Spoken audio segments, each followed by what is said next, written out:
आज हम एक ऐसे टॉपिक पर बात करेंगे जिससे हर व्यक्ति प्रभावित होता है। आज की भागम भाग जिंदगी में कोई भी स्ट्रेस से मुक्त नहीं है। हर व्यक्ति कभी न कभी स्ट्रेस में रहता ही है। स्ट्रेस क्या है? ऐसा कोई परिवर्तन या ऐसी कोई अवस्था जो मानसिक, शारीरिक या मनोवैज्ञानिक रूप से तनाव उत्पन्न करती है, स्ट्रेस कहलाती है। तो स्ट्रेस किसी सिचुएशन के प्रति हमारी बॉडी का रिस्पॉन्स होता है कि इस सिचुएशन पर तुरंत ध्यान देने की जरूरत है। एक तरह से हमारी बॉडी हमें अलार्म करती है कि इस सिचुएशन को तुरंत डील कीजिए। तो अलार्म अगर हमें जगाने के लिए होता है तो ये अच्छी चीज है। अगर सोचिए ये अलार्म लगातार बजता रहे तब तो वो हमारे लिए एक मुसीबत बन जाएगा ना। तो थोड़ा स्ट्रेस जीवन के लिए अच्छा होता है। बेसिकली हमें ये गोल ओरिएंटेड करता है। लेकिन स्ट्रेस अगर लगातार बना रहता है, क्रॉनिक हो जाता है, लंबे समय तक बना रहता है, तो फिर वो बॉडी पर दुष्प्रभाव डालता है। हमारी बॉडी में कई हानिकारक प्रभाव इससे पड़ते हैं। और स्टडीज बताती हैं कि जो लोग लगातार स्ट्रेस में रहते हैं उनमें कार्डियोवैस्कुलर डिजीज होने के चांस ज्यादा होते हैं।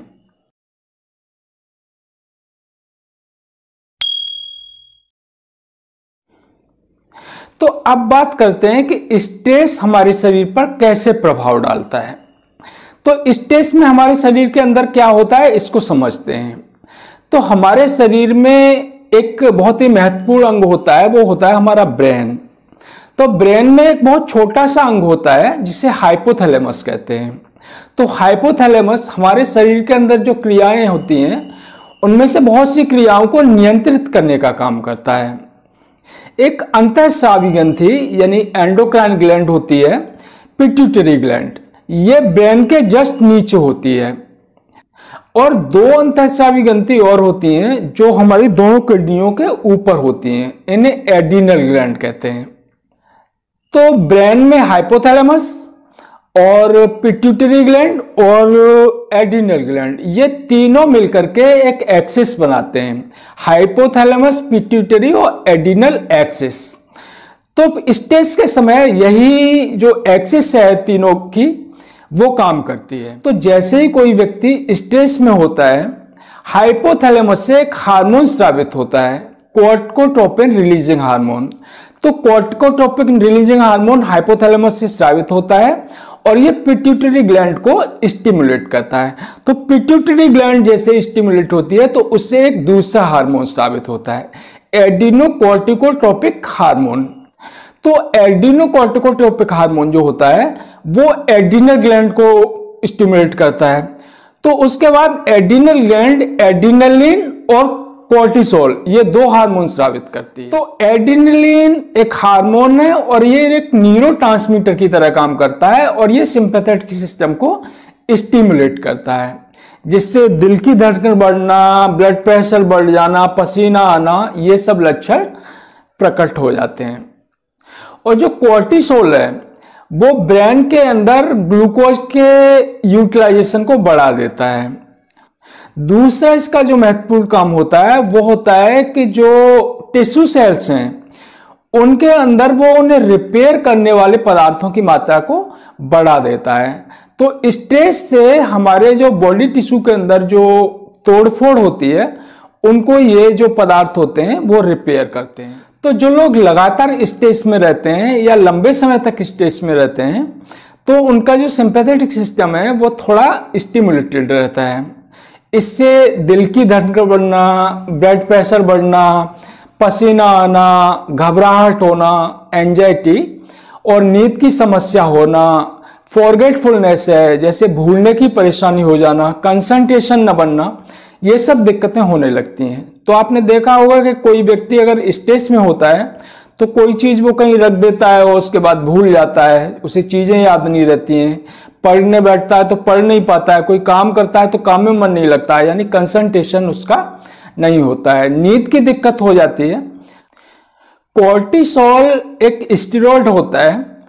तो कोई इमरजेंसी सिचुएशन है उसको डील करने में इसकी महत्वपूर्ण भूमिका होती है, लेकिन अगर इसकी मात्रा लगातार शरीर के अंदर बढ़ी रहती है तो इसके दुष्प्रभाव भी बहुत होते हैं। स्टेरॉइड के दुष्प्रभाव आपने काफी सुने ही होंगे।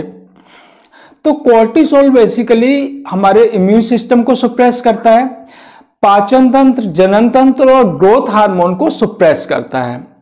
तो इससे हमारी इम्यूनिटी कमजोर होती है, हमें बार बार जल्दी जल्दी बीमारियां लगने के चांस बढ़ जाते हैं और डाइजेशन की प्रॉब्लम्स होने लगती हैं, जनन तंत्र प्रभावित होता है और सेक्सुअल लाइफ को एंजॉय करने में प्रॉब्लम्स आती हैं।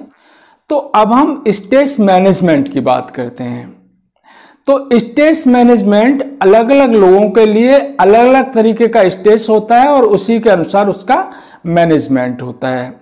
जैसे एक व्यक्ति अगर ऑफिस में तो उसका स्ट्रेस अलग तरीके का होगा, अगर घर की जो प्रॉब्लम्स हैं उनका स्ट्रेस अलग तरीके का होगा।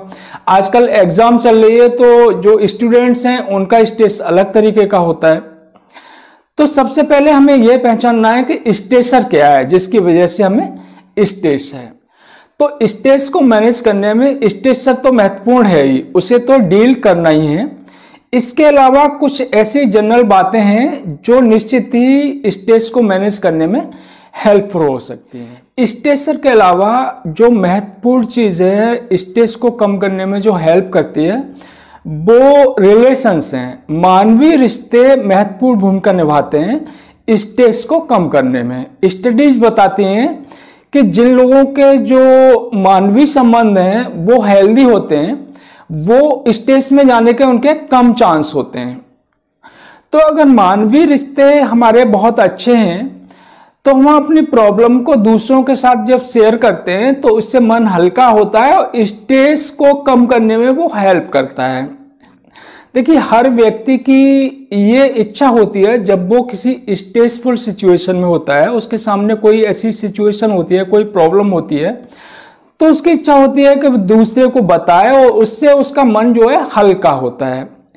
यहाँ पर एक ध्यान देने की बात ये होती है कि हमें अपने रिलेशंस हैं उनको चूज करते समय ध्यान रखना चाहिए कि जिस व्यक्ति को हम अपने मन की बात बता रहे हैं उसका कंसर्न हमारे प्रति कितना है। अगर उस व्यक्ति का कंसर्न हमारे प्रति नहीं है तो कई बार इससे और स्ट्रेस बढ़ जाती है। दूसरे लोग जो होते हैं वो स्ट्रेस बढ़ा देते हैं। तो कुछ लोग ऐसे भी होते हैं जिनका स्वभाव होता है कि न तो वो ये समझेंगे कि आपका मूड क्या है, न ये समझेंगे कि आपकी प्रॉब्लम क्या है, बस उन्हें अपने स्वार्थ से और अपने से मतलब होगा। उनका काम ही है दूसरों को टेंशन देना। तो जब आप स्ट्रेस में हैं तो ऐसे लोगों से दूरी बना के रखें तो वो आपकी स्ट्रेस को मैनेज करने में हेल्पफुल होगा। अगली जो महत्वपूर्ण बात है वो है आपका इंटरेस्ट। अगर आपको किसी चीज में इंटरेस्ट है तो अपने इंटरेस्ट के लिए टाइम दीजिए। जैसे म्यूजिक सुनना, डांसिंग या खेलना, कोई भी इंटरेस्ट की जो चीज है आपकी उसको आप प्रॉपर टाइम दीजिए, थोड़ा सा ज्यादा टाइम दीजिए। ये आपकी स्ट्रेस को कम करने में हेल्पफुल होगा। अगर कोई इंटरेस्ट नहीं है तो आप डायरी लिखना शुरू कर दीजिए। आपके मन में जो भी पॉजिटिव बातें आती हों उन्हें आप लिखते जाइए। मेडिटेशन स्ट्रेस को मैनेज करने में काफ़ी हेल्पफुल होता है, तो आप मेडिटेशन नियमित कर सकते हैं। एक्सरसाइज डिप्रेशन और स्ट्रेस से निकलने में हेल्पफुल होता है और इसका निश्चित ही पॉजिटिव रोल होता है। एक तो जो सेरोटोनिन है उसकी मात्रा एक्सरसाइज से बढ़ती है, ये मेडिकली प्रूव्ड है। दूसरा, जो कुछ एक्सरसाइज ऐसी होती हैं जो आपको हेल्प कर सकती हैं, जैसे डीप ब्रीदिंग एक्सरसाइज है, वो काफ़ी हेल्पफुल होती है स्ट्रेस से बाहर आने के लिए। डीप ब्रीदिंग एक्सरसाइज का मतलब है कि जो हम सांस लेते हैं उसका रेट होता है 12 से 15 सांस हम 1 मिनट में लेते हैं और इतनी सांस निकालते हैं। तो ये हमारी नॉर्मल जो रेस्पिरेटरी रेट है वो है। डीप ब्रीदिंग का मतलब है आप गहरी सांस लें और छोड़ें। तो 1 मिनट में 6 बार सांस लें और 6 बार छोड़ें, ये डीप ब्रीदिंग एक्सरसाइज है। तो आप लेट के या बैठ के इस एक्सरसाइज को कर सकते हैं। लेट के ज़्यादा सुविधाजनक होती है। तो डीप ब्रीदिंग एक्सरसाइज का रोल बताया जाता है स्ट्रेस से बाहर आने के लिए। तो उम्मीद है कि वीडियो आपको अच्छा लगा होगा। वीडियो अगर अच्छा लगा हो तो उसे लाइक कर दें और शेयर कर ज़्यादा से ज़्यादा लोगों तक पहुंचाएं। धन्यवाद।